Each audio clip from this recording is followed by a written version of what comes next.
Hi, this is Rachel, also known as Ditsy Diamond Painter, and I've got a WIP and a Waffle and another so-called wicked woman from a book that I've had for years called The World's Wickedest Women. I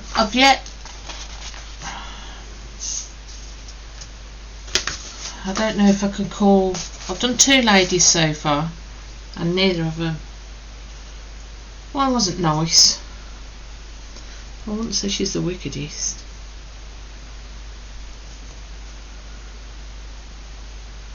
So, and the last two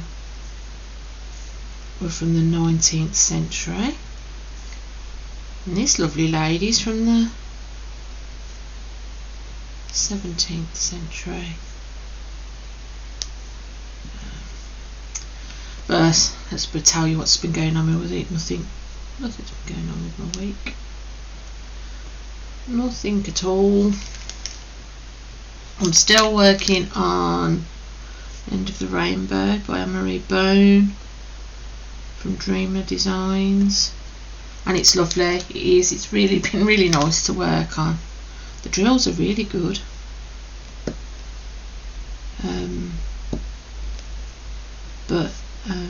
Yeah, I've just had no get up and go. I don't know why that is. Maybe it's just because it's dark all the time.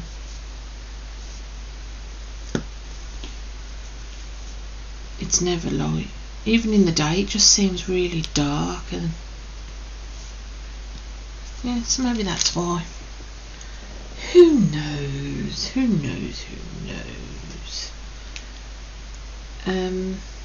to think. Yeah, I mean, there's been some days I've not even done any diamond painting. I've just it's one of them. Everyone's okay in the house.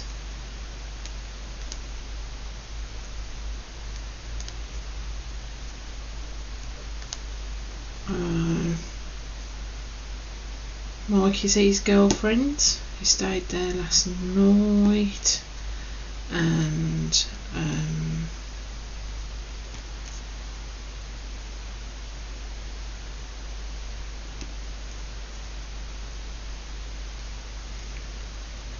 not heard of Andrew this week. Nicholas is. They've all had colds. That's what we've had this week in the house. Cold. Well, the kids have. I haven't had it. Mr. P hasn't really had it. I've cursed that now, haven't I? But they've had like stinky. I have been lateral flow testing them, but Max cries when he has his. He hates the lateral flow tests. Well, he likes any COVID test, but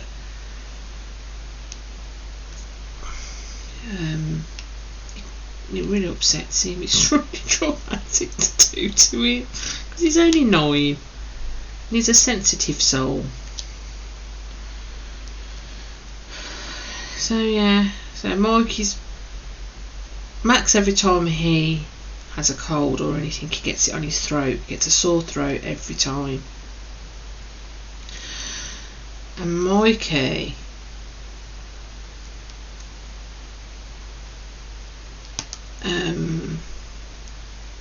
gets it on his chest and gets a cough every single time, at least a couple of times through the school year. Normally when it's kind of weather changes, so when it goes from, he used to get asthma, like have asthma attacks, but they kind of went away, so he just gets a cold and a cough now that lasts a while. It doesn't shift them easy. And then Nicholas has now had the cold. Nicholas never gets sick. Like I said, I have been lateral flow testing all of them more than once just to check. But it's something that happens in our house every single every single year. At least a couple of times. Not so much with Nicholas. Nicholas never gets ill. He'll have a snotty nose for about 6 hours and that's it. But oh my god, do I know he's not well. So we've had the Vicks out, the paracetamol out, the cough medicine out. But they all seem to be doing fine. We're all getting over it. But yeah, the biggest wimp out of all of them has got to be Nicholas. But like I said, he's not ill off, and thank goodness. I don't think I could cope with the not feeling well Nicholas. He's kind of, he forces himself to sneeze, and he's got to blow his nose really loud, and he's got to do lots of sighing, and he's got to my others, I'm kind of trying to get to take medicine and stuff. You know, he's there. I need paracetamol. Can I have cough medicine? He's not even had a cough, but he needs cough medicine because Mikey's had cough medicine. So yeah, so we've had the usual winter cold.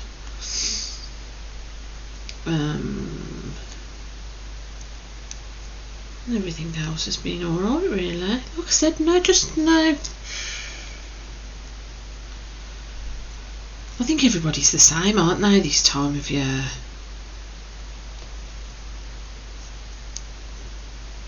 Just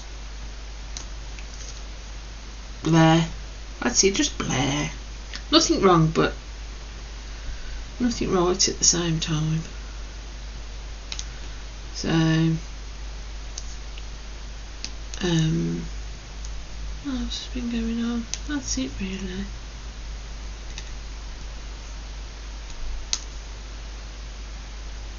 We've just been getting on like everyone else does, and like I said, I've not even done, and it's not because of this paint, because I really enjoy it while I'm doing it. I'm really enjoying doing this painting. And I mean, look at the baby and the mummy dear. So cute, and the colours are really nice. But I just don't want to do anything. That's the trouble. I don't want to do. I've not really been watching any. I've been watching my spot picking videos, but I've not really been watching people on YouTube. I've not creators on YouTube. I've not. I don't know what it is.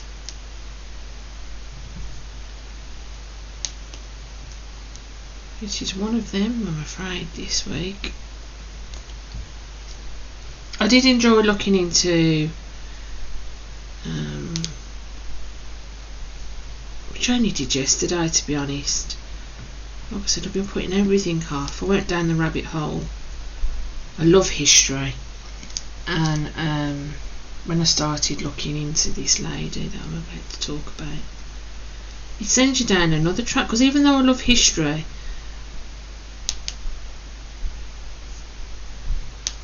I've never really done so at school it was all modern history. It was all about World War II, and well, it was all about World War II, I'll be honest. It wasn't anything, but I love stuff about the Lost Templars and all that kind of stuff. But I've never really done the royals. I've never really. I mean, everybody knows Henry VIII, and who doesn't? There's,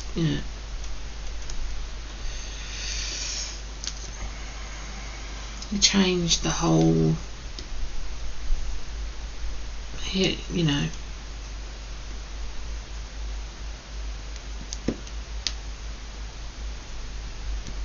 It's the one that kind of started the C of E, and yeah. But so when I've looking at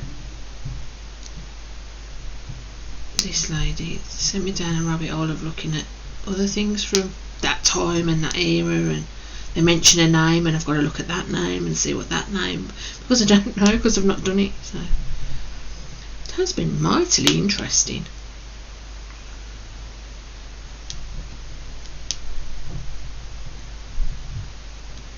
And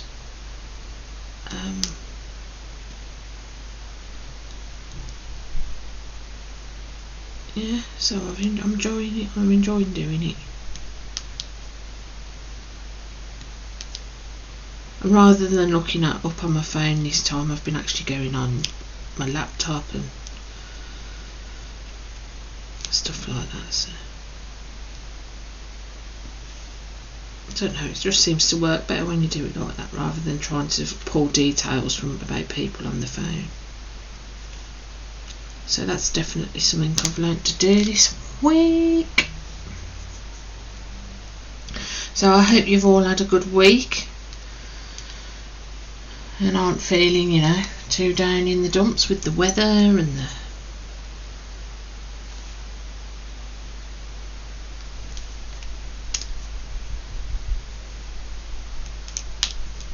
and then I've just got to say happy birthday to a really good friend of mine, Claire Bear.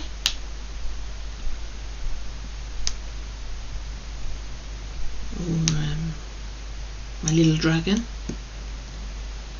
So if she watches this video, happy birthday, my darling. My little dragon.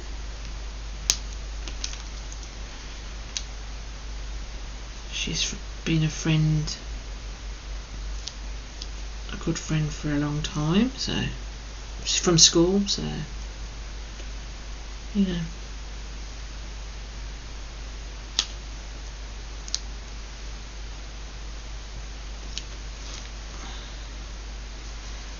There we go. So we'll get into the one of the world's wickedest women.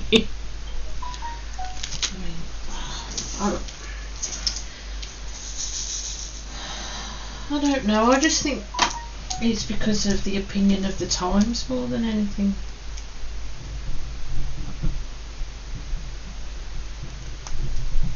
Rather than anything else. So today we are going to be talking about Barbara Villiers. That's her.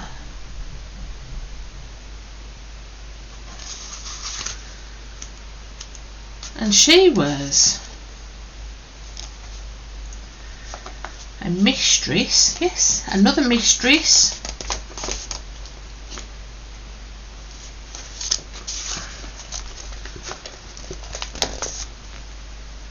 of this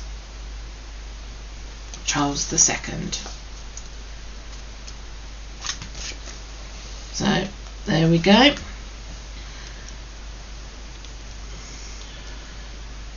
That's the lovely lady. I mean, I suppose you're going to have to judge for yourself really on this one. So she was born Barbara Villiers, and she was born the 27th of November 1640 to a royalist family, and her father dies very young, when she's very young, in the Civil War. So she was quite affluent before the Civil War. Once her father dies, they lose that, but I think nearly everybody lost that when Cromwell was in power as well. But the family remained royalist.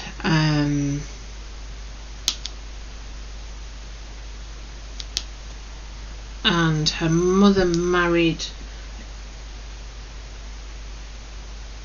someone else. She married a cousin or something.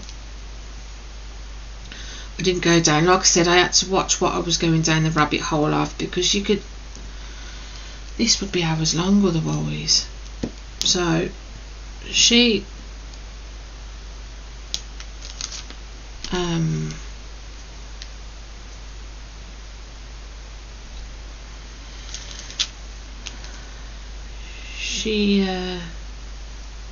carries on, you know, doing all of what she's got to do.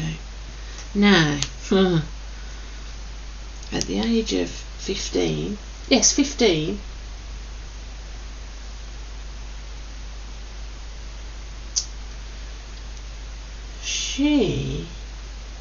hold on,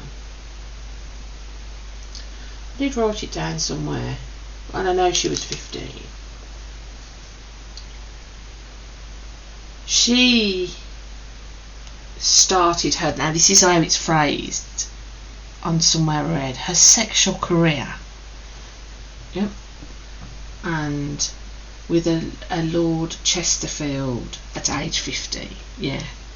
Now, if that happened now, you would be arrested, and you know, there would be a court case. The social media would be all over it like a rash, wouldn't it really? But in these days, I think some girls were married by 15. So even though it's shocking now,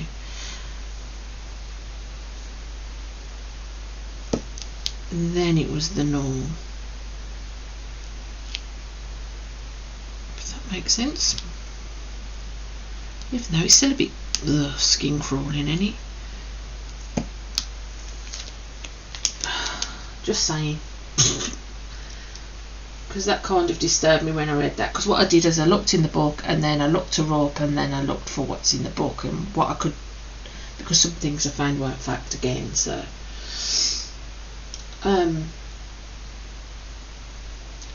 but I mean, she was very promiscuous, and everywhere I read that was the word used. But she did what she had to do. A family didn't like it at all, and she married in 1659, so she's 19. She marries a Roger Palmer, and he's like again well-off royalist, kind of prominent, and he's the complete opposite of her. She's very outgoing, she's very running around, you know, easily bored, and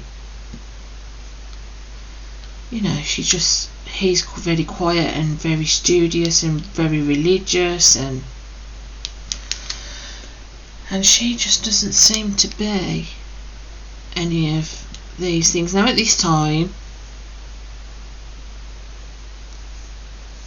there's no theatres, there's nothing, there's no kind of entertainment. Oliver Cromwell's in power, and yeah, there's no celebrations of anything, there's nothing. So I think that's another reason why people were having sex, because what else could they do? They had nothing to do. And So she marries Roger Palmer, and then he's trying to, they move somewhere like rural and in the country, trying to keep, but she's just not, I don't think she ever stops having her dalliance with Lord Chesterfield. I don't think any of that. So then later on that year they go to Prague, and they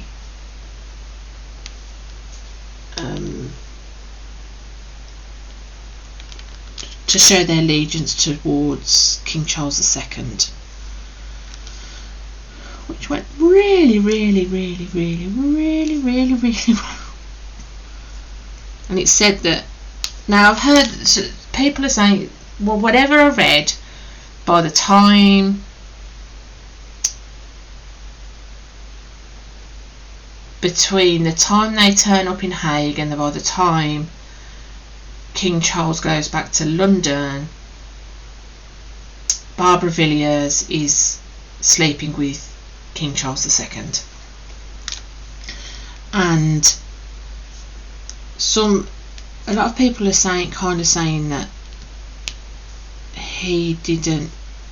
Palmer had no idea. I just don't know I just don't know how he didn't have any idea. But others are saying within a few days King Charles and Barbara were going at it like rabbits,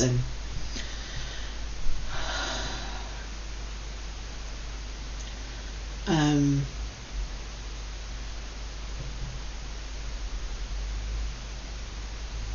Barbara was 20 at this time, by the time, so she must have turned, and good old Charles was 29. Because I'm very into the, what ages are these people and all the rest of it, because it's so different to what we consider in society normal. So at least she was legal by then. And the first night back in London, it's famously known that King Charles was in Barb's bed. We'll call her Barb. And she was prominent in his bed as well. I don't know what was going on with the husband. The husband must have known. I don't think he couldn't have not known, if that makes sense. So good old Charlie's living the life with Barb, right? And I think because everyone was so oppressed, which is what it was oppression, really. It sounds almost like the courts and the palaces and the royals were, and a lot of people, because it had been so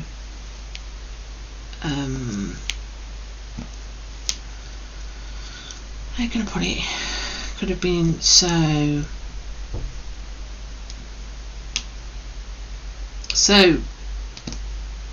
controlled, then having all this freedom, it kind of went into a free love session, like when you think of the 60s and it was the decade of free love, and I think that's what happened. I think everyone got a little bit cuckoo. Everybody was sleeping with everybody, and yeah, and good old Charles was kind of making the most of the party life, should we say. And Barbara Villiers was, well, Barbara Palmer by now, was right there alongside him.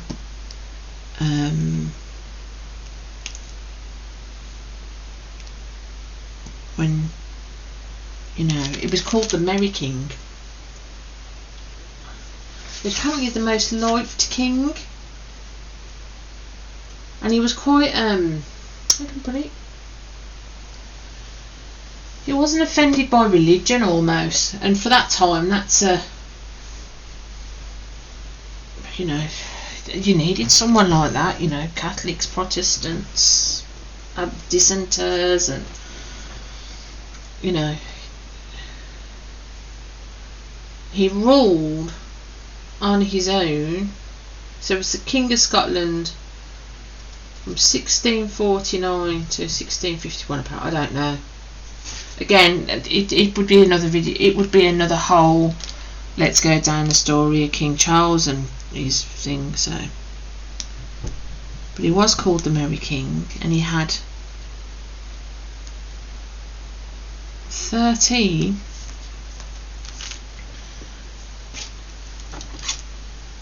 children, all of them with his mistresses. None of them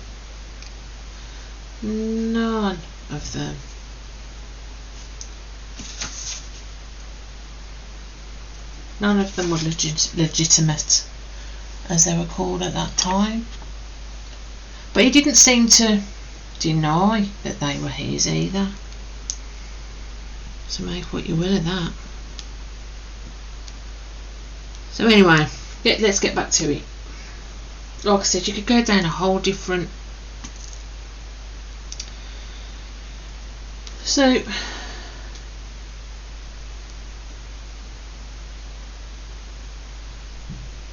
in 1661, on the 25th of February, Barb's first child is born, and her name's Anna. Now in the book it says that he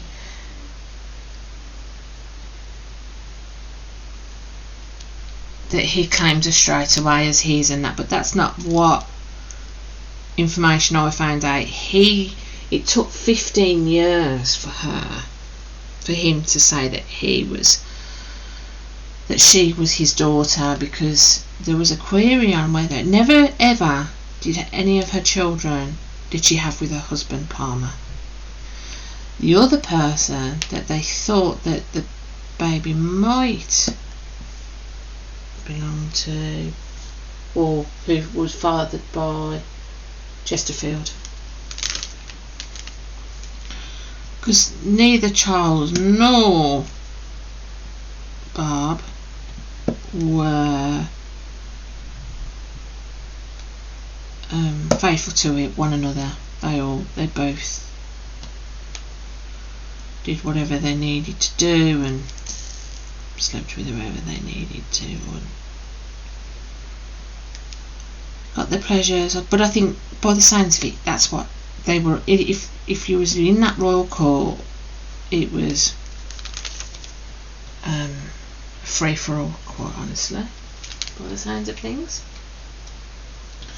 So when the daughter is born, Roger Palmer was given the title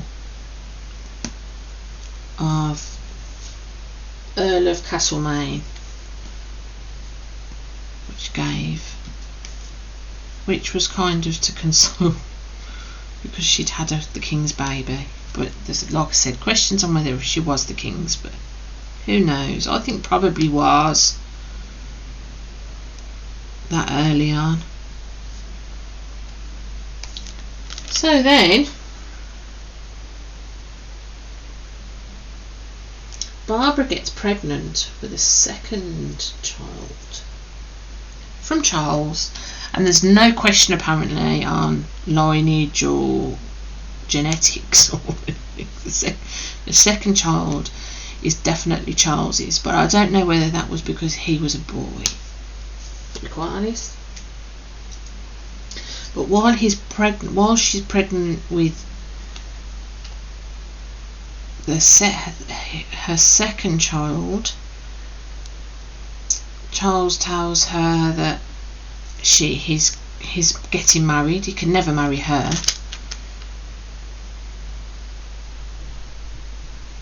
And he marries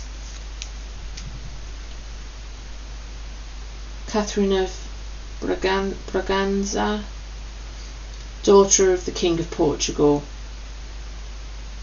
And now she'd heard of Barbara before she even got in the country. She was warned about Barbara because Barbara, she had an awful lot of power over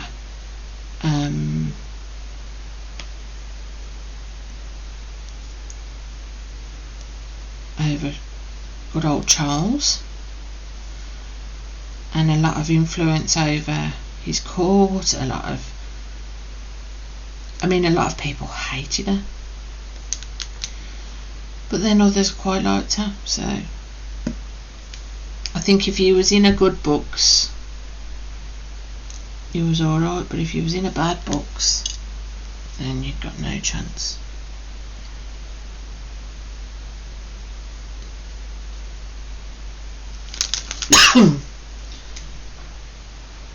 And I have to say, I feel really sorry for the Queen in this.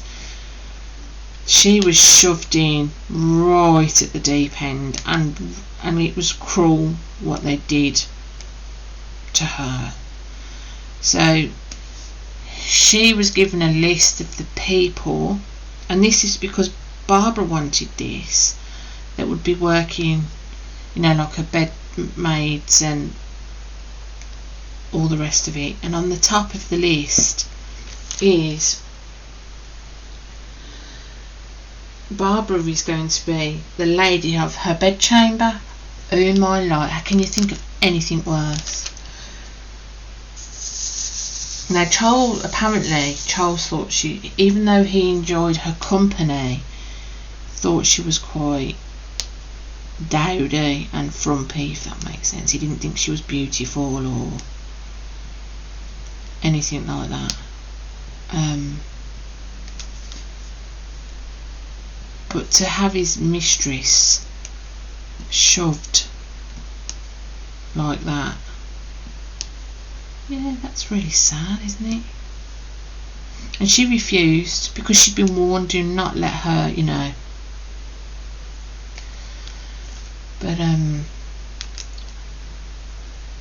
Barbara said that kicked up such a fuss, and to keep her happy, he forced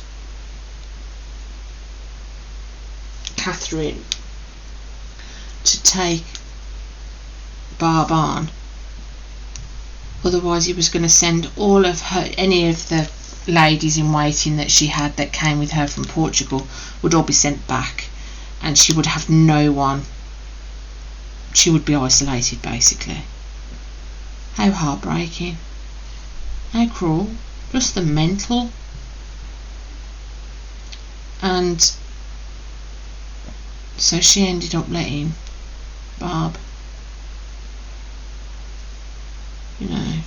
after just giving birth to the King's second child. Well, second from her. He had kids all out. He'd 13 altogether.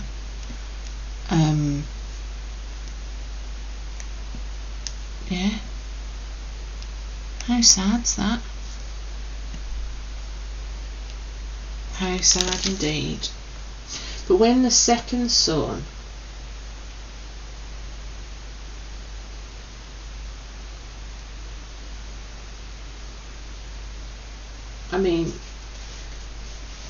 when the second son was born, her husband, Palmer, acting like he was his because they were still married and was still putting on airs and graces, had him baptised, and she went into a right uproar, and then had him she had him christened into the C of E. Basically, she changed it, and it caused so many arguments between Palmer just upped and left to France and never spoke to her again, apparently. But they never divorced. So she could never remarry. But that's alright, because she's, you know, she's got the king paying for all of her. And again, she was a gambler. I don't know what it is about these ladies all gambling. They all seem to.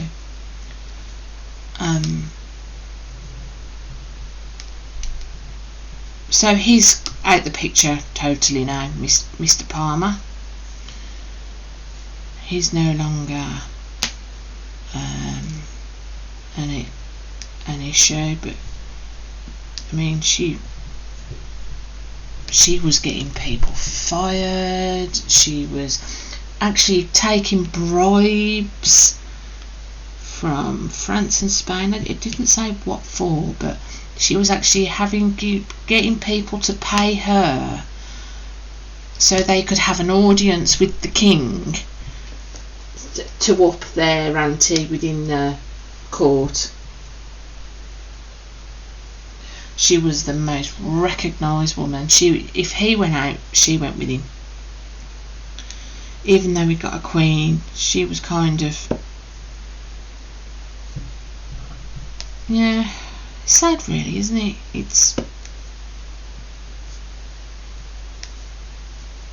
But I don't think many kings of that time, or queens, or didn't. It was the normal thing. I don't know why. Does anyone know why it was the normal thing to do? I don't know. I really don't. But most kings had mistresses, and most of kings, I think, rubbed it in whoever they were married to's face. You know, they made no attempt to. Charles never kind of hid, but he didn't hide his other mistresses. He had lots of mistresses. He was called the Merry King, the Merry Monarch, or something he was called, because he was all for the free love and the. But he was very criticised for his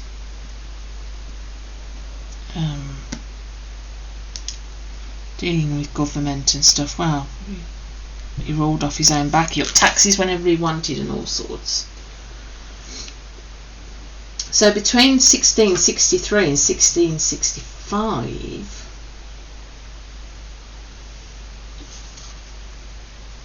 she had 3 more kids: Henry, Charlotte and George. Now, I find this really, really fascinating. They've all got the surname Fitzroy, which means son of king. So that was his way of acknowledge them as his children, because he gave them all the surname Fitzroy. How fascinating. Now, I didn't know that.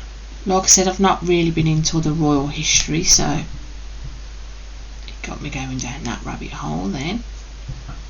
And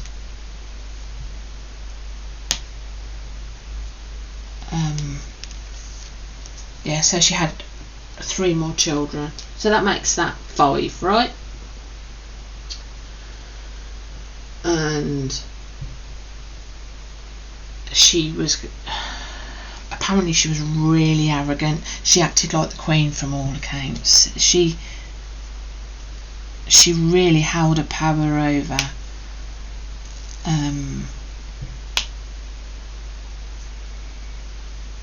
Charles. Now, if that had happened 100 years earlier, she would have probably been beheaded, so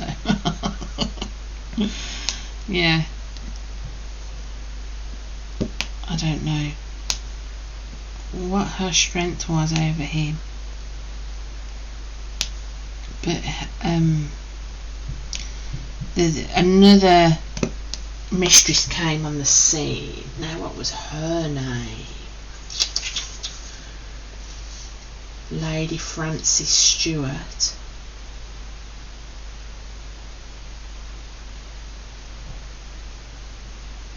And that was around 1663. Yeah, so sorry, I'm having to go through my notes. And he became obsessed with her, and it sounds a bit like an Anne Boleyn thing, where she was just not having any of it, and he was thinking of trying to divorce the Queen so that he could marry her, but she didn't run her. She eloped with someone else because she was in love with someone else. And from all accounts, she carried on working within the palace, but she wasn't having any of it. But she was like, Barbara Villiers hated her apparently, because she kind of lost favour. She was still within the palace, she still had the children. Oh, 1 second, my battery is running low. Why is that unplugged?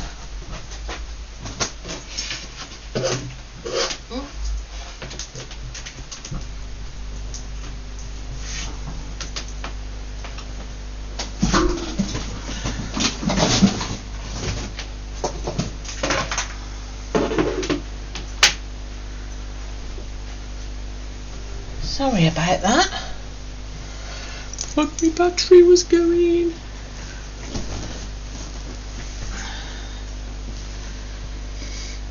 Yeah, so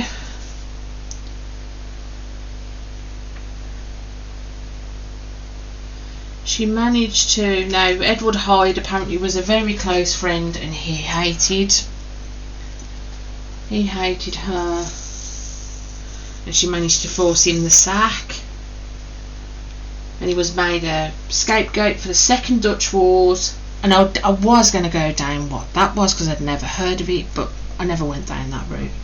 Again, we're on about trying to keep on track with Barbara Villiers, or Barbara Palmer at this time.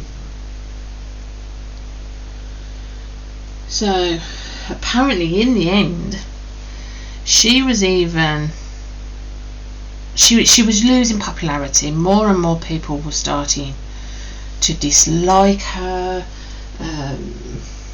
She was starting to lose her looks a bit, so that was it for Charles. He very much was into the fresh face look, and even though they still spoke, I don't think she was his number one go-to, but she was even more promiscuous than him apparently. And then she falls pregnant again, which would end up being how she's totally dismissed, really.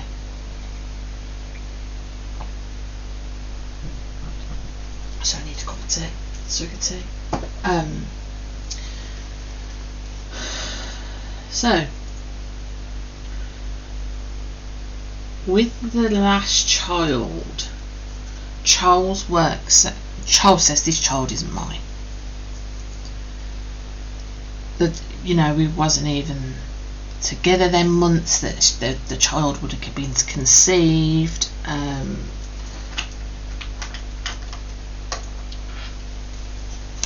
We would have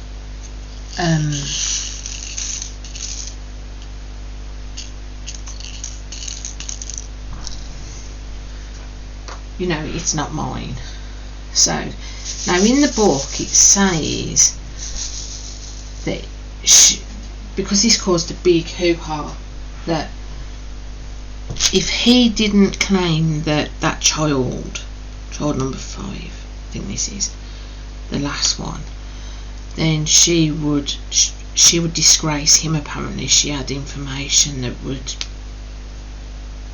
you know, she was going to make a be all and end all of it all, and he had none of it. And then I read that she threatened to kill the baby when it was born in front of him, and he changed his mind and said that he would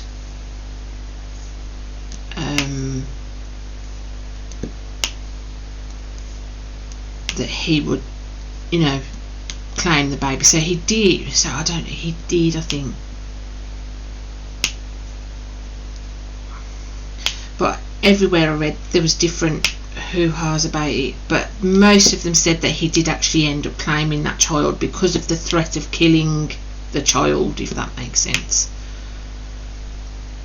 And I don't know. What was said? Did I write any notes on it?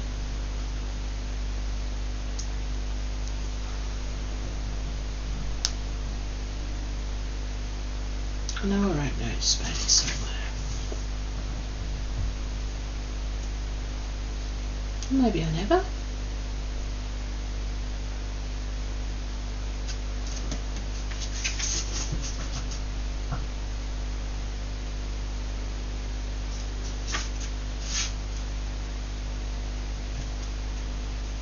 I mean, she was even stealing money. Oh yeah, she was even stealing money from the privy purse. I don't know what a privy purse is, but basically she was helping herself to the palace's money, basically, I think that means, and taxpayers' money, and she would buy loads of jewels and stuff. See, I understand, you know, the need for doing things to keep yourself alive and to thrive, but I wonder how easy it is to slip down that hole of going into pure greed and selfishness. Do you get what I mean? I don't know. I really couldn't say, to be honest. I really couldn't say what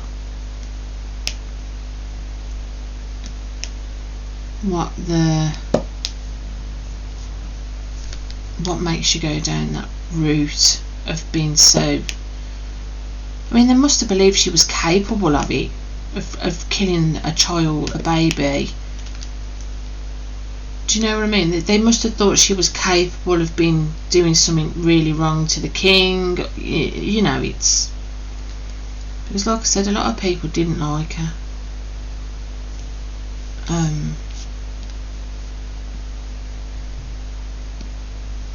But yeah, she seems to have gone from this woman that was doing what she needed to do and going with the time, you know, the free love, to kind of becoming this greedy, out for what she can get.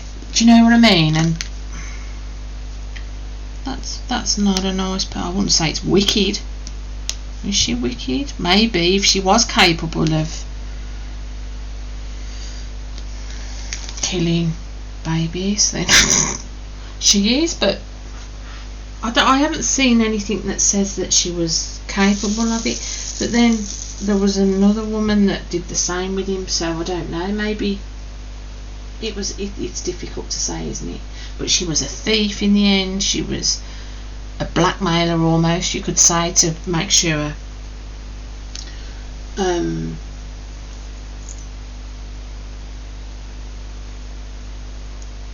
yeah, she kind of, yeah, she threatened to bash the child's head in. And I've read that in several places, you know, it's something I did. because originally I found that out because I was trying to find out what she could blackmail him on, and then it turned out that she threatened to kill a child if he didn't, claim him as his own, kind of thing. But that was that. I think after that just finished it for Charles. He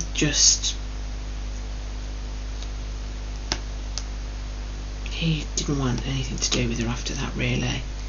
Yet they remained friends by all accounts. So after she goes to France for a bit. Eventually Robert Palmer, is it Robert Palmer? What's that? Sounds like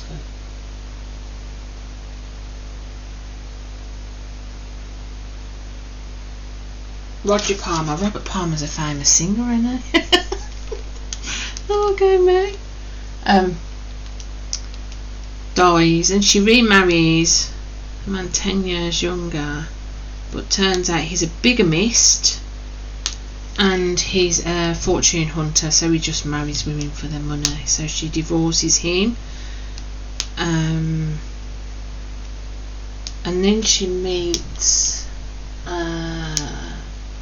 Carter and Goodman, and in 1686, and she has another son with him, and I couldn't find what happened, but I do know.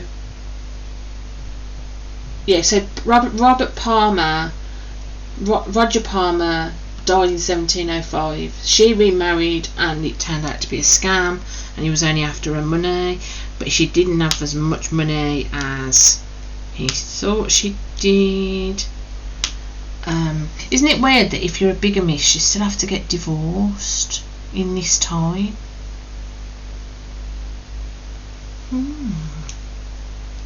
Is that the case now? I don't know. If you marry someone who's been married before, do you have to get married? Do you have to get divorced, or is it just null and void? How does that, what happens? Because it even happens now, doesn't it, bigamy, and some willingly go into a bigamist marriage. I don't, that's up to them, but when you don't know, that becomes an issue, doesn't it?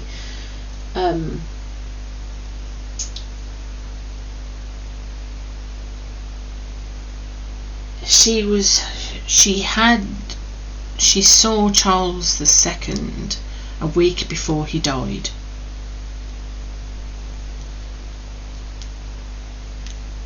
So they were still on speaking terms, they still wrote to each other. It's just he wasn't willing to deal with the drama of her. I think he was getting pressure as well, because things needed to be dealt with, and he wasn't doing that with the court. So because he didn't want a parliament, but he didn't want to take the responsibilities of running a country properly on his own either. So yeah,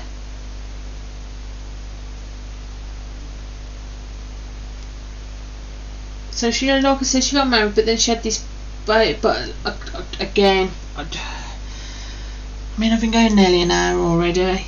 You don't want to keep me going on about rabbit holes of information, but all of the 5 oldest children all had titles and inheritances from the royalty and blah de blah, and Princess Diana is a direct descendant of Barbara Villiers. Ta-da!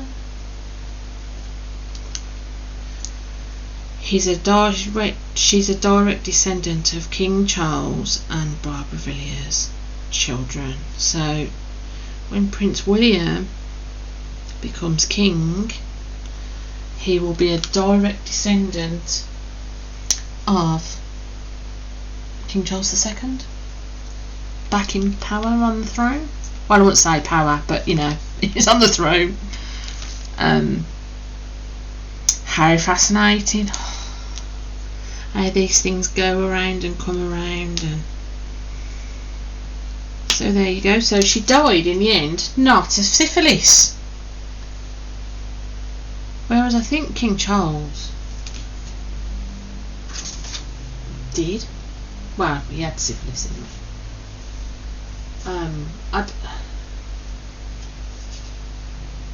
She died 9th of October 1709, aged 68. So she lived a fair old age for the 17th century. And she died of dropsy, which is heart failure. Now, I looked up dropsy because I didn't know what dropsy was. And now it's called it's fluid around your legs, and you know that it's normally from heart failure, so she probably had heart failure. But if you look up dropsy now, it's what fish get. So I was a little bit confused. So it's to do with heart failure and stuff, really, dropsy. And that's what but she, like I said, if you think of the time, the era, the amount of free love that was going round, the amount of syphilis that was going round, and she got to the good old age of 68.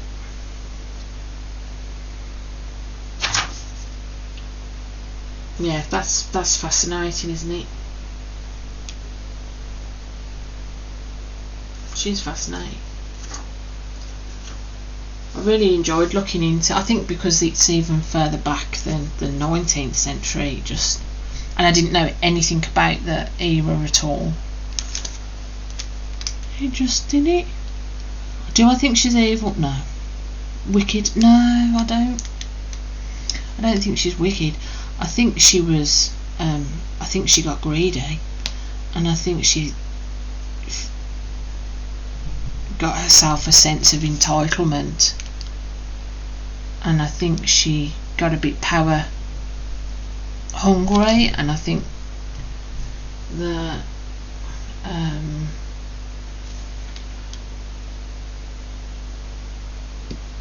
yeah, I think she how can I put it? I think she was a sign of the times.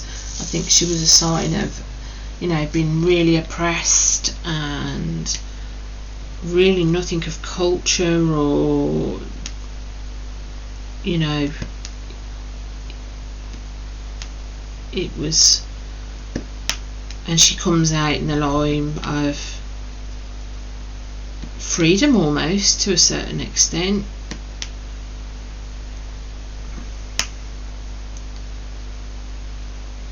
I don't think I would have liked her personally, but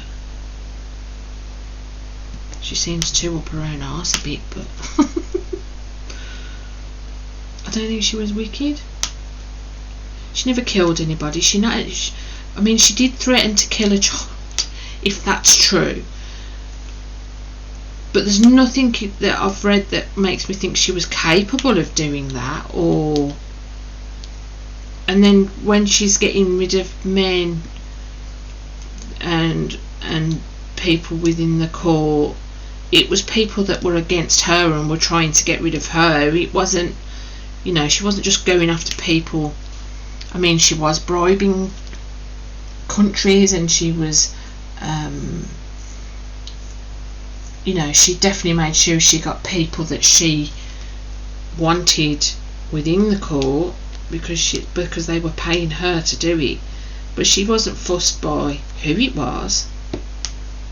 She was just doing it to get the money, and they owed her one, really. So I don't know.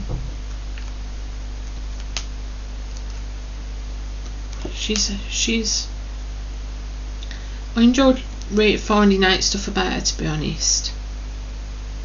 I thought she was interesting. And again, I think when you look back at how society reacts to things then and now and the problems that you get. So that is it. That is Barbara Villiers. Is she a wicked woman? No, I don't think so. I think she made the most of what she got, to be quite honest. So that's me done for today. I really do hope you've enjoyed this video. I really enjoyed looking into finding some facts, and because I will admit this book's full of non-fact, it's full of